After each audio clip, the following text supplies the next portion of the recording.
mean, you read the books on leadership, thousands of books out there on leadership, and what do they say? Discover the leader within yourself. Be an authentic leader. Or what I like, become emotionally intelligent.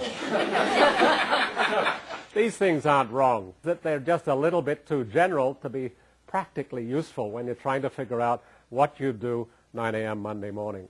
And if you look at the practice of leadership in organizations, when the CEO calls a meeting and says, thanks for coming here, ladies and gentlemen. I'm proud to be the CEO of this wonderful company. And I've got good news for you this morning because we were at a management retreat at Pebble Beach, California. And we were having a wonderful time, but it was not all golf. We were actually at one of those off-site retreats, which are guaranteed to enhance the productivity of any working group by a factor of 10. And we were working on the long-term strategy of our corporation. Long-term strategy of our corporation. Some of you have been wondering when it's ever going to be finished. It's been working on it for a couple of years. But I'm glad to announce we have come to closure on our long-term strategy for the organization. And what's the long-term strategy of our organization? We're going to do the same goddamn thing we've been doing for the last 20 years, only going to do it cheaper and quicker and better, okay? Lynn, you have a bit of a worried look on your face. Let me tell you what it means for you. You're going to go back and you're going to squeeze the fat out of all your processes. You're going to work in teams and you're going to value your client like there's no tomorrow, okay? Okay. And one other thing, don't screw up. And if you make any decision before that, check with me. Any questions? No questions? Thanks very much. Back to your cubicles. And your bonuses depend on making your short-term quarterly outputs. Okay? Thanks very much. I mean, I kid you not. We've all seen this kind of leadership in organizations. Steve Denning helps everyone from secretaries to CEOs learn the nitty-gritty of leadership and innovation, harnessing the power of storytelling to spark change and move the organization into the future.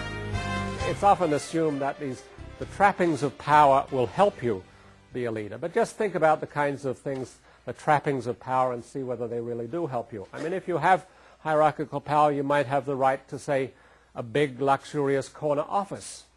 And it's elegantly appointed with a big desk and all the whole 9 yards. I mean, does that help you connect with people? Does that help you get closer and to understand the people that you're trying to change? No. It does exactly the opposite. It separates you emotionally and geographically from those people. It gets in the way of connecting with those people rather than helping you connect. Or if you have hierarchical power, you often have the right to hire people. In fact, Jim Collins, in his otherwise wonderful book, From Good to Great, says that's the first thing leaders do. The first thing leaders do, first hire the right people. Wonderful advice. That's totally impractical. Because if you think back to any management position you ever had or any position you've ever known, what happens? You inherit the people who are already there. And you might have the chance to hire the odd person here and there. And eventually, over time, you might be able to hire the right people. But by then, the game is being played. By then, the die is cast. By then, you're on a path that's very difficult to change. So Jim Collins' wonderful advice to first hire the right people. Wonderful advice, but totally impractical. Or then, if you have hierarchical power, you might have the right to fire people. But think back to the last time you were involved in a downsizing where a whole slew of people were fired. It started out, of course, with noble goals about how we were going to get rid of the dead wood. We were going to get rid of the unproductive people, the uncreative people. But who ended up being fired? Well, it was the people who didn't quite fit in. It was the people who had different ideas about how the organization ran. The people who had unusual approaches to getting things done better. Those were the people who got fired. And then you ask who stayed, who get kept by the organization. Who was it? Yes men, who was the people who knew how to work the politics of the organization, had the right connections, who knew how to flatter their bosses. Those were the people who stayed. Then you wonder why the organization didn't change. There are bonuses and promotions. If you have hierarchical power, you might have the right to give bonuses and promotions to people who do what you say, which in normal terms would be called bribing people. But and does bribing people work? I mean, it gets some marginal change at the edge, but does it generate enthusiastic, vital, energetic implementation. No, it gets people to do things grudgingly and unenthusiastically and looking over their shoulder to see whether anyone's watching. It doesn't generate the kind of vitality that you need. Who's the person who needs convincing? Steve Denning inspires new leaders by arming them with specific storytelling tools they need to innovate and lead.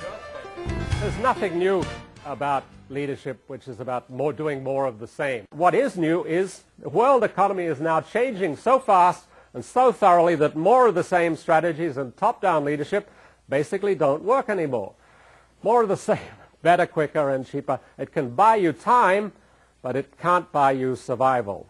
And in fact, it's the path to disaster of your private sector organization, Chapter 11, or hostile takeover. Your public sector, and I was working with a public sector organization the other day, and they said, Steve, I mean, Chapter 11 doesn't bother us because we're created by statute. We can't die. We're immortal. The problem is public sector organizations do die. They die more slowly and more horribly. And what happens when they die and the life goes out of them, then they don't disappear, they hang around and they rot in public view. And what you see are these organizations, dead carcasses of once great organizations rotting in public view, a gruesome, horrible, horrible sight. Survival in today's fast-moving world depends on two things. It depends on innovating, being able to not just do something more of the same, quicker and better and cheaper, but ability to do something different. Ability to have transformational innovation, and it also depends on leadership. Leadership that can spark and move people to do something radically different. And Steve Denning, helping people and organizations lead and innovate by learning the secrets of business narrative.